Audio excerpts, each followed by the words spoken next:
Baru-baru ini kita dikejutkan dengan berita kematian dua orang kanak-kanak masing-masing berumur 11 tahun dan setahun 7 bulan di Kelantan yang dikaitkan dengan seluruh haba. Namun begitu, tahukah anda apakah itu seluruh haba? Sebelum itu, mari kita lihat video ini.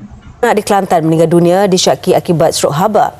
Muhammad Syamil Akil, 11 tahun, menghembuskan nafas terakhirnya di Klinik Kesihatan Balai dekat Bacok pada jam 9.27 pagi 3 hari lalu. Manakala Nur Imani berusia setahun setengah meninggal dunia di Kampung Kota, Kota Baru. Pengarah Jabatan Kesihatan Negeri Kelantan, Datuk Dr. Zaini Hussein berkata, keputusan awal berdasiasat di Hospital Raja Perempuan Zainab II mendapati Muhammad Syamil diserang strok haba.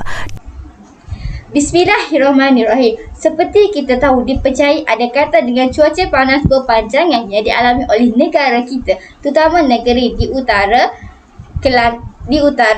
Pantai Timur dan lain-lain. Sehingga Ogos ini sesudah peralihan musim timur laut. Di beberapa negeri seperti Kedah, Malaysia mengeluarkan amaran bahawa gelombang panas dengan suhu dijaga meningkat sehingga 30 darjah Celsius. Ibu bapa perlu tahu bahawa punca strok haba yang sebenarnya adalah peningkatan suhu badan secara mendadak sehingga 40 darjah Celsius atau lebih tinggi lagi berbanding suhu badan individu normal itu hanya 37 darjah Celsius. Menurut pakar kesihatan awam Datuk Ahmad Samhan Awan di Twitter, keadaan itu dikenali sebagai hyperthermia. Strok haba ini bukan sahaja berlaku kepada manusia tetapi juga boleh berlaku kepada haiwan. Golongan yang berisiko terkena strok haba ialah kanak-kanak, warga emas terutamanya yang mengalami penyakit jantung, buah pinggan, paru-paru atau sedang mengambil beberapa jenis ubatan. Atlet terutamanya yang selalu berada di padat atau gelanggang terbuka dan terdedah kepada cahaya matahari, pekerja yang bekerja di kawasan terbuka dan terdedah kepada cahaya matahari seperti petani, nelayan dan buruh kasar. Dan akhir sekali, individu yang berada di dalam kenderaan tertutup tanpa penyaman udara dalam tempoh masa yang agak lama juga boleh terkena strok haba.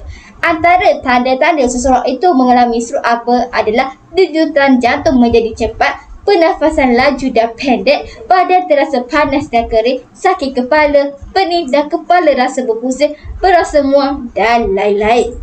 Sebagai orang awam, anda perlulah tahu beberapa langkah pencegahan yang anda boleh lakukan. Antaranya adalah yang pertama, tidak melakukan aktiviti di bawah sinaran matahari yang amat terik atau dalam keadaan panas untuk tempoh yang agak panjang. Yang kedua, elak melakukan aktiviti fizikal dalam keadaan letih, lapar atau dahaga yang keterlaluan.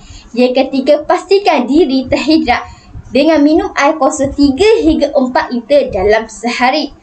Seterusnya, mengamalkan pemakanan yang sihat dan seimbang, memakai pakaian longgar dan ringan serta memakai pelindung haba seperti topi ataupun payung. Seterusnya juga, tidak meninggalkan sesiapa di dalam kenderaan yang parking di bawah matahari terik.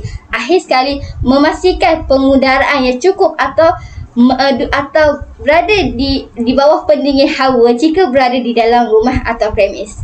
Oleh itu, kita mestilah jaga antara satu sama lain. Jadi, kita jaga kita. Sekian, terima kasih. Assalamualaikum.